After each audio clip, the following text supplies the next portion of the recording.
Welcome everyone. Today we have two exciting speakers, and we're going to be talking about Material Scan and Owner Scan, two programs developed by the Building Transparency. We are going to cover a few things, few logistics. So we have a very tight coordination with other CLF hubs for this month, and our meeting needs to end before the hour, 5 minutes before the end. So if we have any questions that have not been answered by the time that we need to stop the meeting, we can coordinate with the speakers to get some answers your way. So don't worry to not get your answers. We will work on that. And another thing I wanted to mention is that we have a little different schedule hiccup and a speaker's hiccup. Anna Duffy was not available this morning, so we were able to get Stacy Smedley, that actually is a very important person in the world of embodied carbon reductions, and she works for the Building Transparency. I will introduce her better later. So just covering a few slides as we always do. This is the Carbon Leadership Forum Rocky Mountain Hub. There are other hubs within the nation. You can participate in any webinars within any hubs, but we're always welcoming people within our region to participate in our hub. And with me today is Jim Melentine, and Matt Claus is on a plane today. So this started with a Carbon Leadership Forum that is an industry academic collaboration hosted by the University of Washington in the state of Washington. And then there are several hubs throughout the nation that we are committed to embodied carbon reductions and education. If you want to learn more about any embodied carbon topics, please go to the carbonleadershipforum.org website, and you will be able to see more information there. And you can also join the CLF community. There are many focus groups, and you can join following the links here. We will share the recordings, so don't worry if you don't get them right now. And you can also sign up for the CLF Rocky Mountain Hub mailing list. And with that, I'm going to introduce you to Stacy Smedley. She is, hold on, where did my, whoops, here. Stacy has a Bachelor's of Arts in Architecture from the University of Washington and over 18 years in the architecture and construction profession. Her resume includes the first LEED for Homes Platinum certified project in Washington State, as well as the first project in the world to be certified under Living Building version 2.0 standards. As sustainability director at Skanska, Stacy has led sustainable initiatives and is considered a subject matter expert in LEED, Living Building Challenge, and carbon emissions associated with buildings and construction. In her role at Building Transparency, Stacy leads the continued management and development of the free open access embodied carbon in construction calculator EC3 tool, and works to educate and engage the building industry on actionably reducing embodied carbon emissions of building materials. Stacy, I'm going to stop sharing. You can take the screen. All right. Thanks, everyone. Happy that I was able to step in today and speak for Anna and the work that we're doing at Building Transparency with the Owners Carbon Action Network group. I'm going to just dig right into the website and the resources and what Owners Can really is, but just broadly, Building Transparency is a nonprofit that works really closely with the Carbon Leadership Forum. And our mission is to provide the free open access tools, data, and really resources, which I'll talk about today, that help the industry reduce embodied carbon emissions of construction and buildings. So broadly, that's what the nonprofit is about. And if you don't know us, we are very proud of our kind of cross-section of industry partners. So we're funded to keep our tools free and to keep our resources open and our data easily accessible by a cross-section of building owners, architects, engineers, contractors, and material manufacturers. And I like to show this not only because I'm proud of our partners and really thankful to them, but also because I think it really points to the fact that everyone has a role to play when it comes to embodied carbon emissions accounting and reduction in the built environment. So owners need to set the requirements, which I'll talk to briefly now. Architects, engineers, and contractors have to meet those requirements, and the manufacturers have to provide the low carbon materials and the transparency we need to really decarbonize. So it's a group effort and it's all hands on deck. You can, of course, register for free for the EC3 tool, which is today's not an EC3 demo day, but the tool is free to register for and use to really support all of the work across all of those different components of the work. Today, I'm really going to talk about our programs. I'm going to start with talking about Owners Can. Joey from Interface is going to step in and talk about Materials Can. We're kind of going in reverse order because I need to jump off at 11:30. Materials Can came first, and Joey can go into that and what the kind of impetus for that was. Owners Can came second in early 2021. If I click on that part of the website, it really was a complement to what was happening on the manufacturing side with the Materials Can group, where a group of owners that was pretty diverse in terms of the type of buildings that they build or operate and own, wanted to come together and have a place to really dig into embodied carbon emissions of their buildings, how they could start to learn from each other and begin to track and account for this information consistently.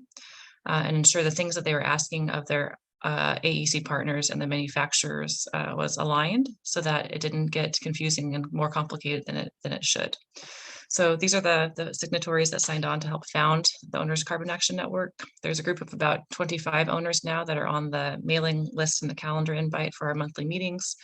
And they're at various levels of requirement or understanding of embodied carbon. And the goal is to have the leaders help those that are just starting to kind of enter the space, be able to get smart really quickly and learn through the case studies and the lessons learned of some of those first early adopters of embodied carbon accounting. So I scroll down, there's just information on the kind of what everyone signs on to if they're going to become a member and a participant of Owners Can. It really, again, all is about sharing. So it's about awareness. It's about promoting our free tools like EC3 and other tools that are out there also.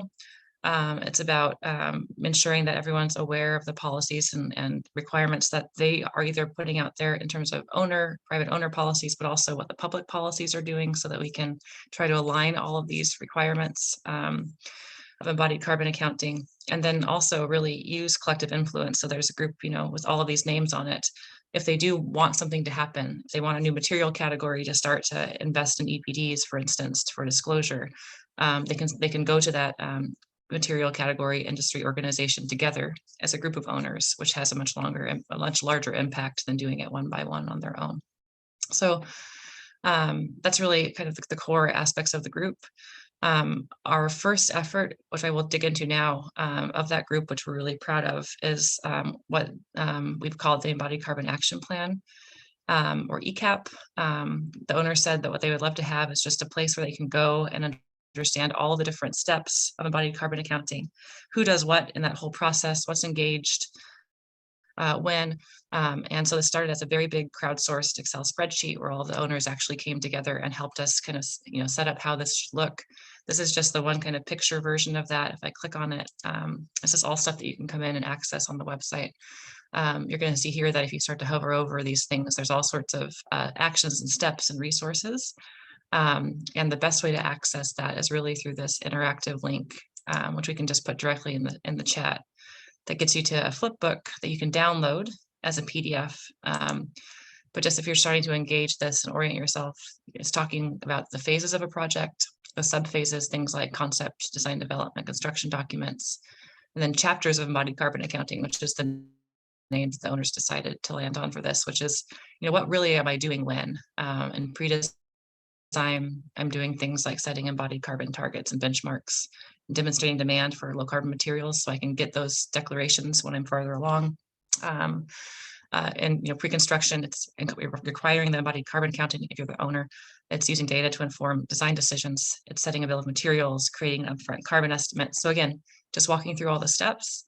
And then over here, it's talking really through, who has ownership of these things, who's engaged in these things, and what impact categories or impact stages, excuse me, are really applicable to the different chapters. So there's a lot of information in here, but the cool part is that we've hyperlinked everything. So if I want to just understand how to require embodied carbon counting for projects, I can click on that.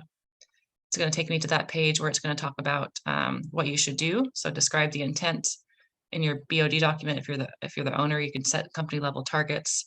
And then the owners in our owners can group came together for a lot of these different aspects and created template language that you can just click on. So this is basis of design contract language that's color coded for just benchmarking and tracking, and then for reducing with the language that you fill in, suggested materials to include, and really, you can customize this to be your BOD document that you're requiring of your teams. Let me get back to the right page with the. So again, I'm in here. I could then go back to the main page. If I was curious just about what we thought architects or owners think architects are engaged in, you can actually click into the architecture tab and get more information. If we went down to something like creating low carbon specifications, there's information on how that we think that should be done. We actually engaged about 6 spec writers that do a lot of this work and have started to incorporate embodied carbon accounting into their specs. And we have template spec language too. So there's template spec language that goes through kind of project level requirements, instructions on how to use this stuff, and then an actual spec template that gets into with different categories with hover overs where you can see how you can start to use this to set your spec requirements, whether it's going to be a product specific spec, a facility specific, or EPD, what baselines you might use. Are you including your carbon intensity limits in your specification? What PCRs apply? A lot of the details in terms of what you would want to include in a project specification section. So again, just a ton of information. You can download it right here. And if you download that PDF and open it up in Adobe or Bluebeam, all of these links are still active and work. There's even things in here about what are the typical roadblocks for each of these things that you can read through. So I don't want to go much farther than that, I don't think, Victoria, but again, please know this exists and that it's there to help you, and that it has been informed and drafted and published by this group of owners that are really trying to align how they approach this. We are now going to actually, and again, it's a working draft. I think we call it a draft everywhere. Everything we do is always in process because we can make it better. But we're going to get the MEP components in here too, with help of the MEP 2040 folks. So I think that was really fast. I'm happy to answer questions about this or anything else building transparency related before I need to jump off. But I'll just stop there.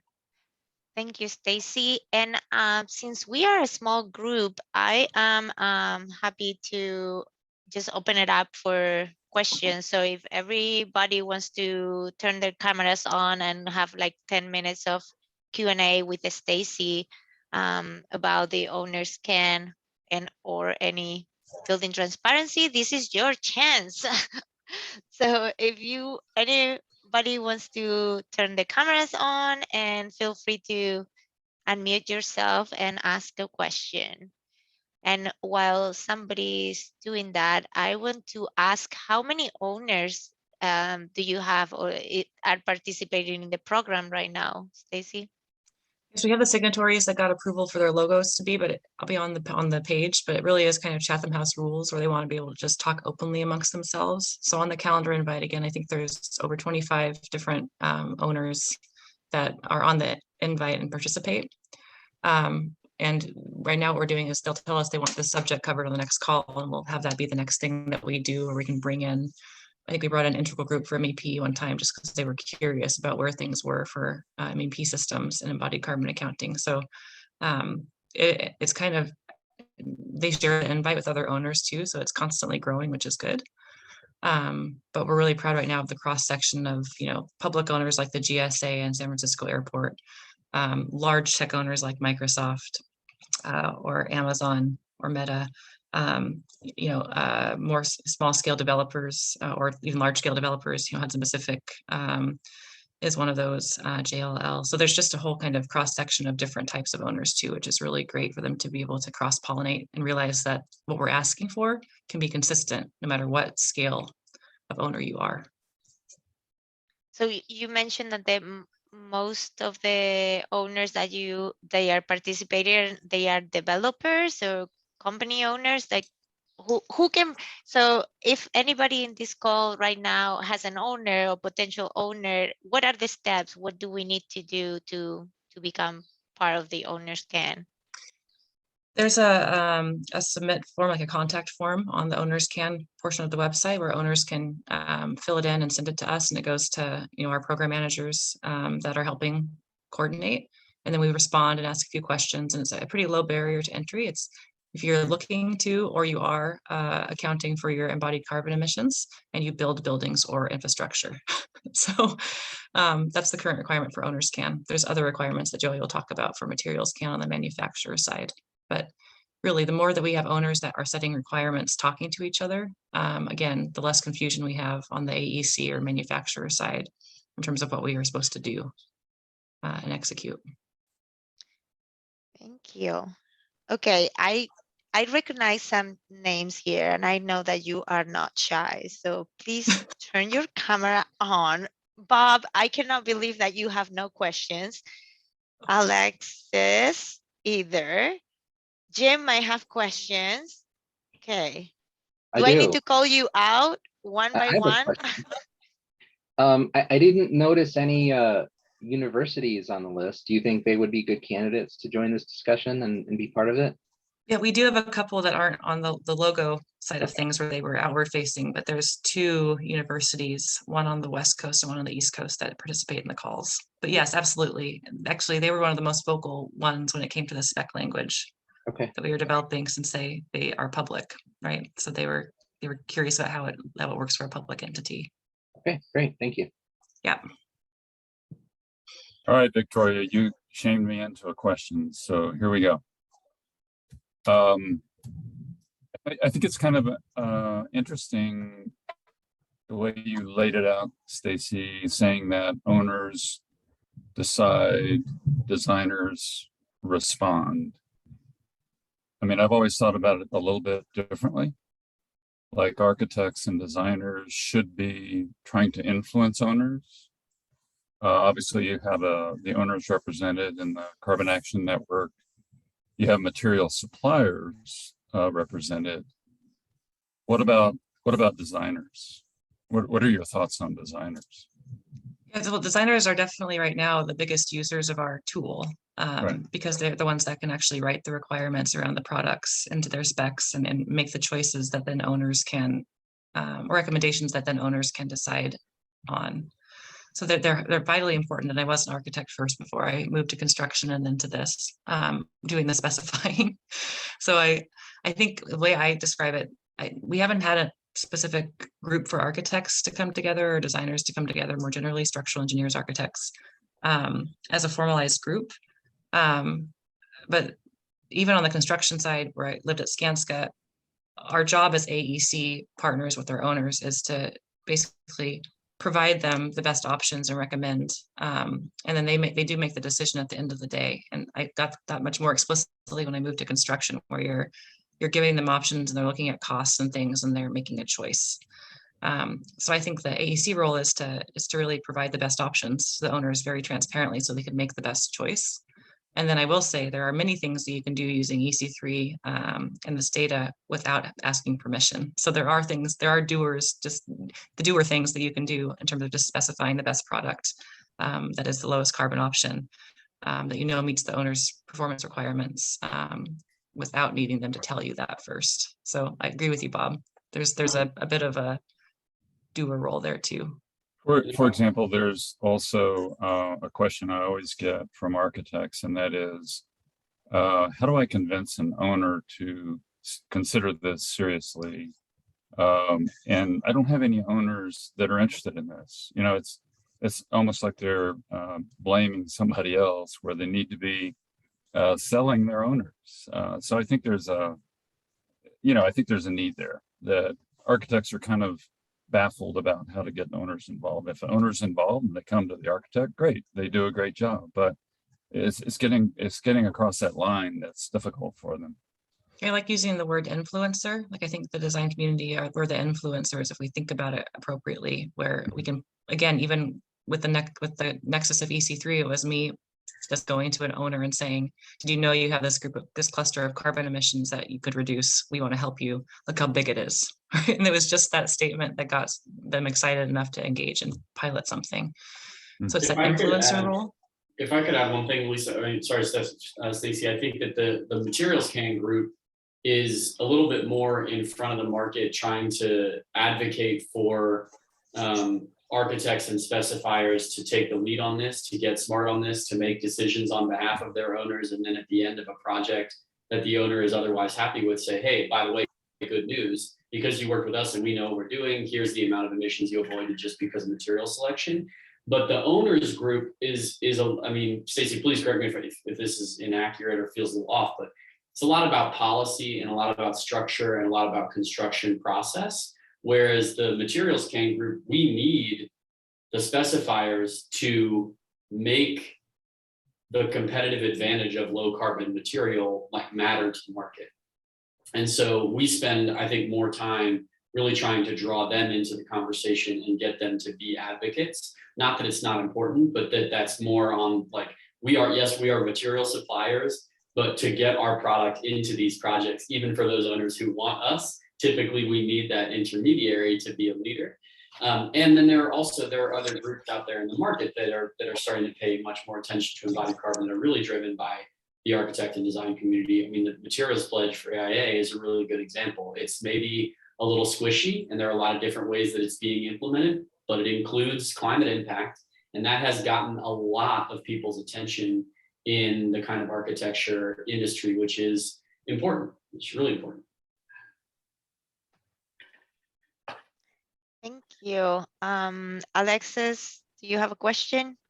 I do, yeah. I'm curious if your owners group has expressed interest in like certified carbon credits, or if that's kind of part of your future action plan, like if you see that becoming a major component for the owners.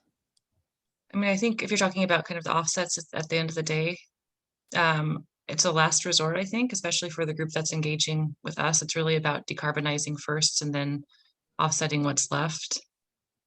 So it's also something that's not accepted in EPDs or that kind of accounting as an option to reduce.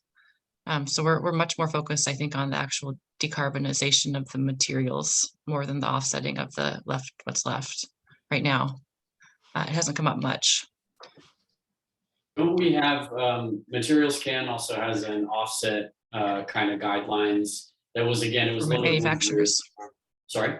For manufacturers, yeah. Right, it was more geared towards the supplier side, but like the way that you vet a carbon offset as a supplier trying to decarbon or trying to neutralize your supply chain would be the same way that you vet. I mean, you could use the same systems, the same verifiers, the same credentials to get high quality offsets for wherever the source of emissions are. So that's actually one of the early things that materials can produce.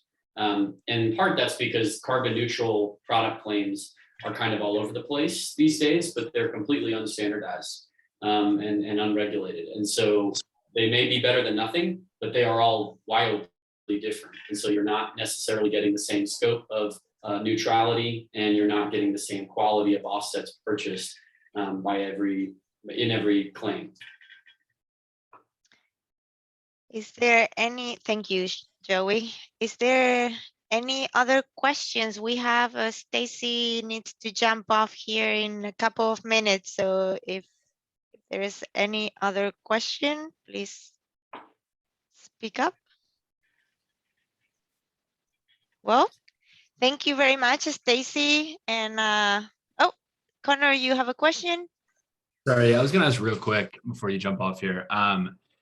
Do you have, obviously these are all broken down into the various project phases. Is there one or two that you recommend most readily for folks who are not quite sure where they should start Obviously, we want to have people go through and implement these in each of the stages, but is there like a best choice, I guess, for owners who are just starting off?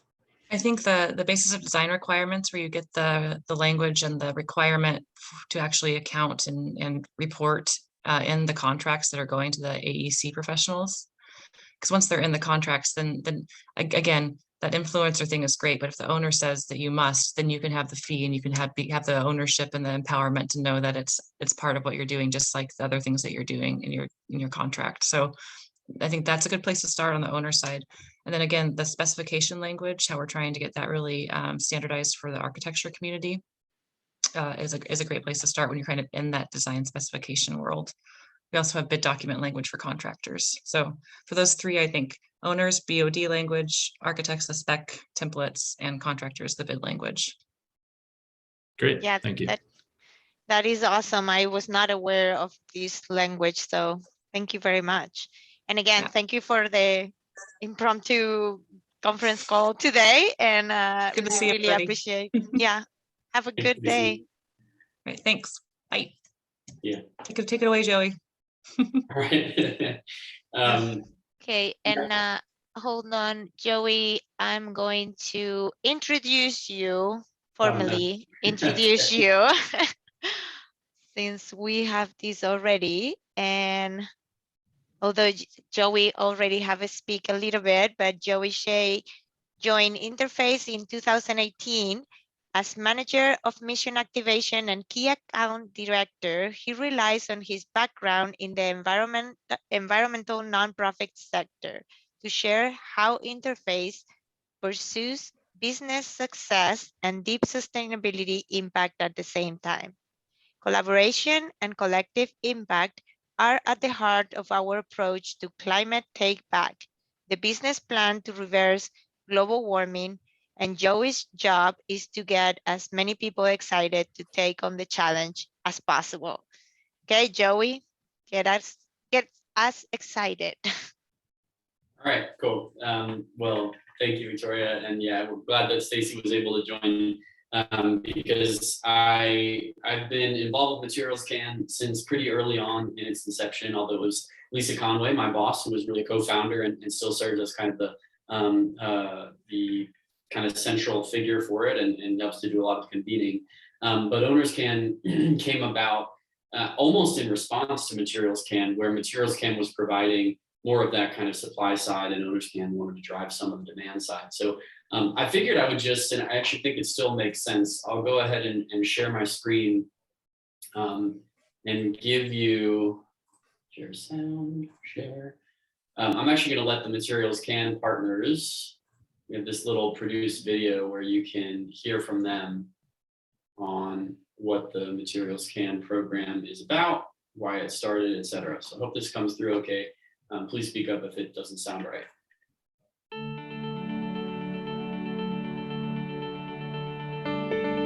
Interface is on a new mission called Climate Take Back, which is our promise to run our business in a way that reverses global warming. We decided to work with some industry partners to help educate, raise awareness, and create case studies around prioritizing embodied carbon in material specifications for the built environment. The embodied carbon of materials and what they emit during manufacture and transport and actual construction is actually more than the operational carbon of those buildings operated to 2030 or 2050. And as contractors, we're the ones that really have the responsibility and control over procurement of materials and driving that number down. Materials Can is really about, first of all, awareness and being able to help the industry understand what embodied carbon is, and then also being able to share the tools and support those tools that are being created by the network that will be open source and available for everyone to use. We're not going to be a product or a building certification. We really want to lend our big names to building up the understanding of embodied carbon. So there's a lot of environmental impact categories, and it's difficult for folks to understand. And coming up with Materials Can, that really has been an opportunity to simplify the message that we have to the architects, to the design community. Materials are very complicated for designers with as much as they need to do in the time frame they've got. Often asking the question of how materials are made and what their impact is the last thing on their radar. At some point, our buildings need to be not only carbon positive in terms of operation, but also create an opportunity so that we can recapture what we've done over the last 100 years as a human species to our built environment. It's been sort of a long time coming that we have interest from the market in specifying products that have lower embodied carbon. I love it that we have other manufacturers that are interested as well and are starting to see that connection between lower embodied carbon and products and how sort of facilities are run. I'm very excited to see this grow even further. I think it's good for all of us. There's a great opportunity here in the architecture and design community to understand embodied carbon and act on it. And so Materials Can is that tip of the spear to hopefully engage everyone and to show them, what we can do and hopefully have them participate. I think Materials Can has a lot of potential. First, to have leading organizations actually step up and say embodied carbon is important, but the fact that then we can then bring others into the fold and create an industry movement towards action versus just companies leading the way, I think is where things are going with Materials Can. We want to start with manufacturers being transparent about the carbon footprint of their products, and then designers and owners and contractors really using that information so that we can actually make buildings part of the solution instead of just less of the problem.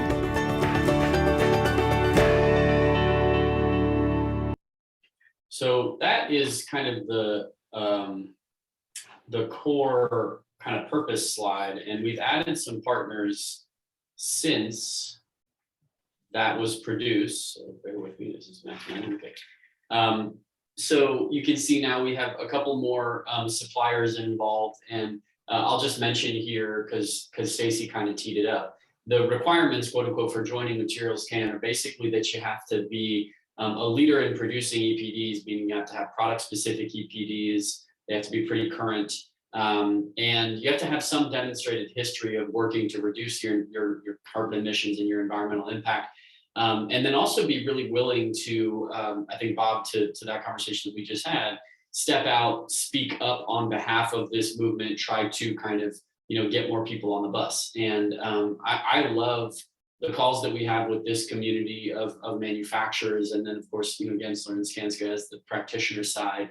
And we've seen, I think, a lot of effort go into driving awareness and kind of building this movement, which has, I think, been pretty successful because, this is CLF Rocky Mountain, so I would imagine some of you are old embodied carbon or carbon emissions kind of wonks, right? But just the amount of kind of latent conversation there is about carbon emissions of materials and supply chain carbon emissions and scope 3 emissions for companies today, even as compared to 2.5 years ago or 3 years ago, much less 5 or 10, is just dramatically different. So even though it is still a minority of designers, a minority of owners who are asking questions about embodied carbon for sure, it is growing really quickly, which I find really encouraging. Now I'm not, so drive awareness, create and share methodology. Some of the resources that I'll show you on Building Transparency's site that Stacy did not cover are really kind of dedicated to that. But it's really in those second and third bullet points where I think that firms and partners in the construction and design industry can support the most. So being willing to do some of those experiments and try to measure carbon impact of the material palette that you might use on a given project doesn't also have to be real time. It can be retroactive. So you go back, look at a project that you were involved in 5 years ago that you were proud of, that you won awards for, whatever, and then try to evaluate how did we do on the upfront carbon impact of those materials, right? And then turn those into case studies so that we can share them with the rest of the market, and more people and firms and groups aren't starting at square zero, they're starting, at step 2 or 3. So that really gets us going faster, farther. I know that this is redundant for everybody, but I figured it might be useful for you to hear actually how we as a largely supplier group talk about this challenge. So we show this, you've heard the statistic, 40% of emissions every year come from buildings, but about a quarter of that actually comes from the supply chain of those buildings, and then everything else is running them day to day. Another way to understand that or look at that, which is what we call the time value of carbon, is to understand that if a building was built in 2020, it's going to have this big chunk of carbon emissions. Over time, of course, the operational footprint is going to grow and grow and grow, but it actually is going to take 30 years. And this is based on global averages. So that means it's probably even more skewed toward the embodied carbon impact in North America, because our buildings do tend to operate more efficiently. It's about 50-50. And this is the statistic that you heard Stacy mention in the video, and really kind of like the premise for why I think we're all here. But the other thing that we tend to do with this story is to say, listen, this is shocking to think about how half of the carbon emitted by a building over the first 30 years of its life cycle would have happened in year zero, right? Would have happened in the supply chain. But if we draw the line at a more realistic kind of horizon for when we need radical decarbonization, which is more like 2030, it's not a 50-50 split. It's more like a 72-28 split, embodied to operation. That is a big chunk. So if we are going to meet our kind of decarbonization targets, we can't ignore the supply chain of our buildings any longer. And we also try to give this kind of visual example too, where especially if you look in the early, couple years of a building's life cycle, it's really the tip of the iceberg that is the operational footprint. And that's the stuff that we see, we know the most about, is the kind of most directly controlled and easiest to act on during the life of the building. But it's those specified emissions which actually make up the bulk of the impact in the short term, especially. And we call them specified emissions, in fact, Bob, exactly for the community that you brought up, to try to encourage those influencers, those specifiers, designers, architects, to take seriously the fact that they are picking a carbon footprint every time they pick any given product for whatever reason. Now, of course, there's a ton of carbon information out there, more accessible than ever now because of EC3. But we as a group of manufacturers are also trying consistently to encourage people to demand not only this transparency and visibility, but also a kind of relative understanding of how the entire category looks and is going, because we want to see more categories that actually look like carpet tile in terms of the total amount of transparency that you have. This is basically every major commercially available American-made US, or American-made carpet tile, which is the bulk of the industry.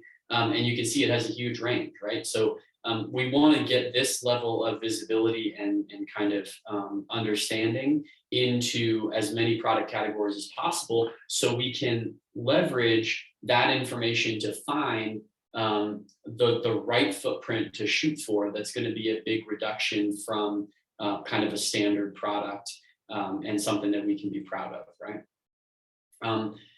That is actually also where EC3 was designed to kind of fit in. So until EC3 was developed, there wasn't a really good procurement focused tool that would allow you to, as a design or construction team, go from the schematic side of the kind of big picture materials palette and systems analysis, which would give you a good directional idea of where, how much impact you were going to have and in what way. But there wasn't a good way to say, okay, well, we've decided we wanted to use wood for this building, but which, CLT do we go with, right? And that's where EC3 really steps up and says, once you're in that procurement phase, we will use the product specific EPD data, digitize it, kind of make it much more accessible, democratize it, so that you can track just how successful your project actually is at meeting your goals. And if you don't know already, EC3 is open, plays well with others, going to be free forever. You can't pay for a better version of the tool. And all of that is incredibly intentional, and credit to the building transparency team and Stacy for really thinking about not only who the ideal user is for this tool, but also how to grow this movement and decouple like their revenue or their survival as a nonprofit from charging people for using this tool. So it is open, free to use, accessible, continually improving to be able to integrate with more and more tools in the market that make it easier for designers to actually use EC3 and get the information out of it, which is probably one of the major reasons why it has such a strong coalition of partners that have kind of made it happen, from major portfolio owners to academic partners to material suppliers to building consulting partners to, of course, contractors and the like. So really great and kind of broad and diverse community of partners keeping EC3 front and of the industry and strong. And it really does make the ability to kind of take that product specific EPD data and translate it into the overall impact on the project so much more accessible than it has ever been, by taking very simply the quantity of the material that you've chosen, the EPD number of the specific product that you've chosen, and then helping you understand relatively how does that compare to the rest of the category? How much are you reducing in each individual specification choice from what would be kind of an average product in that category? And then how is all of that rolling up to your overall impact, you know, as a building? Now, I'm sure you all have heard about EC3, so I'm not kind of getting into any weeds or details, but I can answer a little bit more if you'd like to ask any further questions there. And we like to just say, you know, to change everything, we need everyone.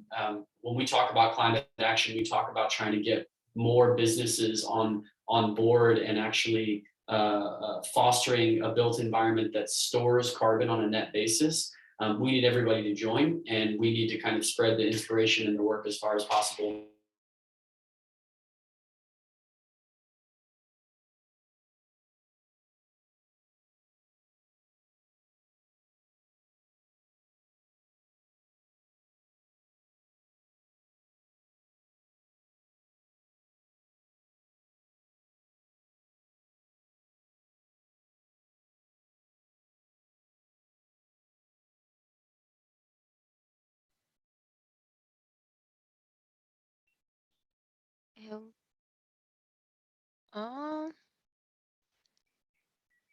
Not sure what happened. Can you all hear me? Yeah, I can hear you. Looks like we lost Joey. I think so. I thought it was my computer for a second. I'm like, my computer is freezing. I was just sending you a message. Okay, well, let's see if Joey, oh, there he comes back. Thank you, Joey. Sorry, I don't know what the last thing you heard me say was, but you know, the Materials Can Group really trying to kind of spread the word and get more people on board. I apologize for being dropped there. This is why I don't come into the office as much as I could, because my internet at home seems to work better. So I can click through some of the resources on the website, Victoria, if you'd like me to, or if people have questions already, I'm happy to go to that, since I know we only have maybe 5 or 7 minutes or something. Yes, we have like 8 minutes left, and I would prefer if we have questions. If not, we can jump into you can show more things. But I do have a first question. Like, we are talking about suppliers reducing their emissions and kind of like maybe becoming carbon positive at some point. But what year are you using as the baseline? Because the CLF is establishing the 2021 baseline, and then the next year another one comes out and is the baseline.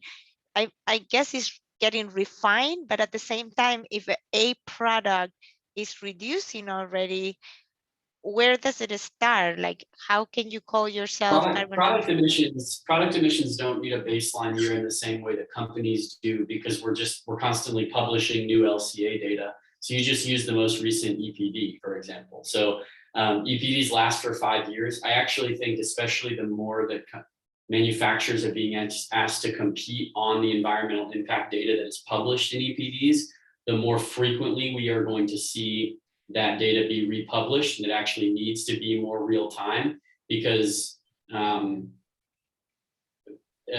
manufacturers tweak their supply chain or their processes frequently, and especially if the goal is to actually lower the carbon footprint. Even what was industry leading in carpet tile, our lowest footprint product 5 years ago was much, much higher than what we offer today. Now we have just published a new round of EPDs, so we're kind of caught up, but we need probably something that's more real time. So it's not so much about a baseline year as what did the last kind of time that you studied the impact of that full product life cycle look like. Does that pretty much? Yeah, so pretty much the goal is like to have an EPD that says 0 or negative something. Yeah, so so yes, I think that the idea is to have cradle to gate negative emissions, meaning that there's actually more carbon stored in the body of that material than was emitted. And if we can achieve that in anything, then we should basically consider how deep can we go, how much carbon can we store. And I can tell you as a manufacturer that has published EPDs with a carbon negative number with a material in carpet tile that is not a kind of fully natural product, right? If we can do it with nylon yarn and petroleum-based, plastic material and highly kind of synthetic components, then we should ask ourselves, well, how many products could follow that lead, and what would the impact be if we had carbon negative desks, light fixtures, wallboard, carpet tile, and structural materials? Like, how much carbon could we store in the built environment if more suppliers and manufacturers were able to figure that out and went that way? Thank you. Any other questions?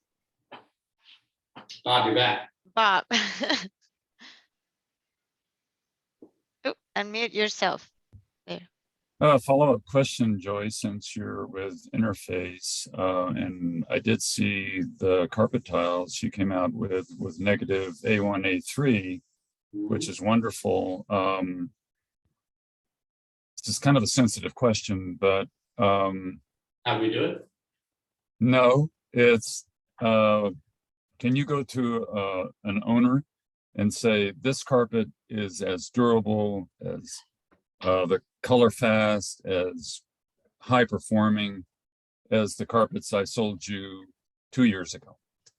You know, it's a new product. It's a new product. It's still being improved. It's not a completely different material palette. And Interface has done 25 years worth of work to make sure that we're maintaining our reputation as a performance-based, flooring manufacturer, and also reducing our environmental footprint. So we took this last step, not that it's the last step that we will ever take, but the step that got us below the x-axis with a little bit of change to our material, a little bit of change to our process. But we know that our brand won't survive asking people to compromise on what they expect from us just for the sake of carbon negativity. Right. And the other big difference, I think, with us is that our standard product is otherwise the lowest footprint product in the industry, and it's actually not close. So what that means is we had less effort to go to get to that negative number because of all the homework we did, since 95 and when Ray had his epiphany. And we had achieved every step to that point. Well, I guess whether any individual designer or person with experience with multiple flooring manufacturers agree, still certainly competitive, and in many cases, I think industry leading on the other kind of metrics. And I think that that's really a key that we need to challenge manufacturers to not force consumers, specifiers, anybody to pick between the green story product and the product that we want for all the other reasons. If we want to change manufacturing, if we want to change the built environment to being part of the solution to global warming, all those things just have to work, and that's what we have to demand. And I don't think it's really the place for me to go on a spiel about how I think we've done that. I'm happy to talk about it separately, but I definitely think it's an absolutely fair question. You should also ask me how much more it costs, and we need to challenge everybody to be hitting it on kind of all those evaluation marks. How much more does it cost? It does not. So our carbon negative product. Well, it's set up. Yeah. Thanks for the softball question there. About our carbon negative styles that came out in 2020 are squarely in the middle range of what you can buy from us, and we will continue to push to make product that is price competitive, also carbon negative. So you can, floor product from us runs twice as expensive as what that carbon negative product is. Thank you. I don't want to get into cost right now. I want to see if anybody else has any other question. I see Nicolaus from AIA. Do you have any questions for Joey? Anybody else that might have questions about material scan and how can you push the industry to request what Interface has been doing for a while? What if nobody has a question, like what will your suggestion be in like a 2 sentences spiel, like why is it worth, why it has been worth for Interface to do this as a supplier? Well, I actually, so I think that's interesting because the more that the market gets sophisticated on carbon claims and carbon footprint, I think the happier we are. But that's only our story. I mean, I can't speak for other manufacturers. What I would say is that, I mean, I didn't join to talk about Interface here. I think that the Materials Can group is proving that there is at least a subgroup of manufacturers that are not only trying to do something that is good for the climate or the planet, because they want to, for example, share it internally. They want their employees to feel good about it. They want their customers to feel good about it, but also because they see it as increasingly a differentiator in today's marketplace. And I think that that's actually a key thing for us to keep in mind. Every company of any size in the last 2 years has made either a massive carbon reduction commitment or a carbon neutral pledge. And that doesn't happen if we don't have a full kind of ecosystem of partners who want to support such an endeavor. And one of those groups of partners has to be building products manufacturers, because the built environment is a big chunk of emissions every year, and it's a big chunk of scope 3 emissions for a big company that does any kind of capital project or has any substantial space. And so, you know, like any substantial real estate portfolio. So I think that that's a movement that we have to see as connected, is, you know, ESG reporting and carbon reporting and CDP and all that with the impact that suppliers can have on that kind of a goal. Great, thank you so much, Joey. And we are getting to our last minute. So I just wanted to thank you very much all for attending the webinar. And of course, thank you to Joey and Stacy for participating today and sharing their knowledge with us. So we will share the recording as usual, and have a great day. All right. Thanks, Victoria. Thanks, y'all. Have a good one. Thank you.